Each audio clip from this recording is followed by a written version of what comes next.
നിയമസഭാ തെരഞ്ഞെടുപ്പ് ഒരുക്കങ്ങൾക്കായി CPIയുടെ നേതൃയോഗങ്ങൾ ഇന്നും നാളെയും തിരുവനന്തപുരത്ത് ചേരും. CPI മത്സരിക്കുന്ന 25 സീറ്റുകളിലെ സ്ഥാനാർത്ഥിയുടെ കാര്യത്തിൽ പ്രാഥമിക ചർച്ചകൾ നടക്കുകയാണ്. വിജയസാധ്യതയുള്ള സീറ്റുകളിൽ ടേം വ്യവസ്ഥയിൽ ഇളവ് നൽകാനും തീരുമാനിച്ചേക്കും. നാളെ LDF യോഗവും ചേരുന്നുണ്ട്. ശ്രീജിത്ത് വിവരങ്ങളുമായി തിരുവനന്തപുരത്ത്.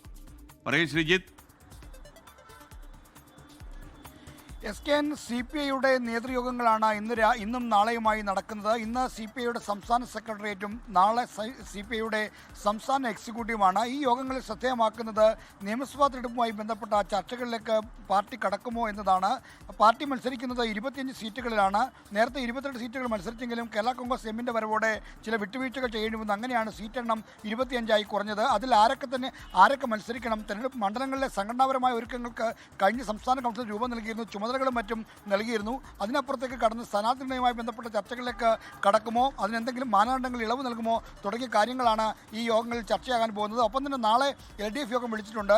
LDF യോഗത്തിൽ സ്വീകരിക്കേണ്ട നിലപാട് അടക്കമുള്ള കാര്യങ്ങളും ഇന്നത്തെ CPIയുടെ സംസ്ഥാന സെക്രട്ടേറിയറ്റിലും നാളത്തെ എക്സിക്യൂട്ടീവിലും ചർച്ച ചെയ്യുമെന്ന് ഉറപ്പാണ്. വെള്ളാപ്പള്ളി നടേശൻ CPIക്കെതിരെ നടത്തിയ പരാമർശങ്ങളുമായി ബന്ധപ്പെട്ട കാര്യങ്ങളും ചർച്ചയാകും. CPIയെ ചതിയൻ ചന്തു എന്ന് വിളിച്ച പരാമർശത്തിൽ CPM അടക്കം ഒപ്പം നിന്നെങ്കിലും പിന്നീട് നടത്തിയ ചില പരാമർശങ്ങളിലെ വെള്ളാപ്പള്ളിയുടെ വർഗീയ പരാമർശങ്ങളെ തള്ളിപ്പറയാൻ CPM തയ്യാറാകാത്തതിനെ പറ്റിയുള്ള വിമർശനങ്ങൾ ഇന്നത്തെ യോഗത്തിൽ ഉയരാൻ സാധ്യതയുണ്ട്. ലോകത്തെവിടെയായാലും ഏത് സമയത്തും 24 വാർത്തകളും ഓഗ്മെന്റഡ് റിയാലിറ്റി പാക്കേജുകളും എക്സ്പ്ലെയിനറുകളും വിശദമായി കാണാൻ ഞങ്ങളുടെ YouTube ചാനൽ നിങ്ങൾക്ക് സബ്സ്ക്രൈബ് ചെയ്യാം.